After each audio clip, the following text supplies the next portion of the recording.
About comparing numbers. We will use symbols that will represent the words less than, equal to, greater than.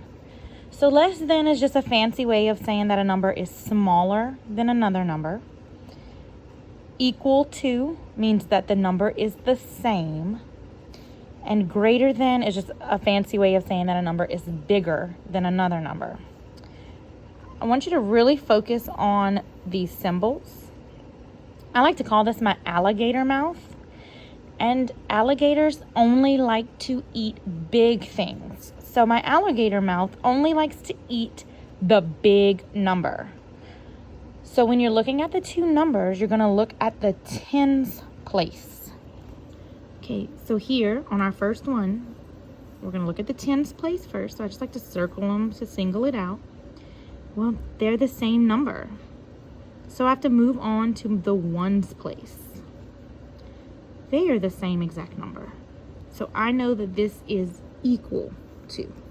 So 98 is equal to 98. Move on to number 2. I'm going to circle 7 is bigger than 5. So my alligator mouth is going to go towards 75. So 75 is greater than 56. All right, so number 3, I'm going to circle our tens.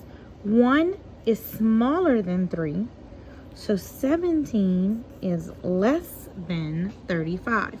My alligator mouth is going towards the big number. 52 and 62. 5 is smaller than 6, so 52 is less than 62. Omar scores 23 points. Nathan scores 34 points. Compare the scores.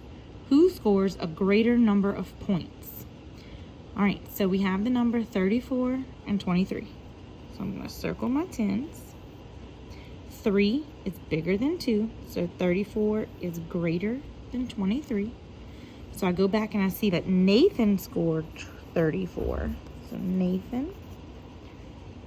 And we know this because we looked at the tens place. To compare two-digit numbers, do you always need to compare the digits in the ones place? Well, you can see all of the problems we just did. We only looked at the ones place once. So the answer is no.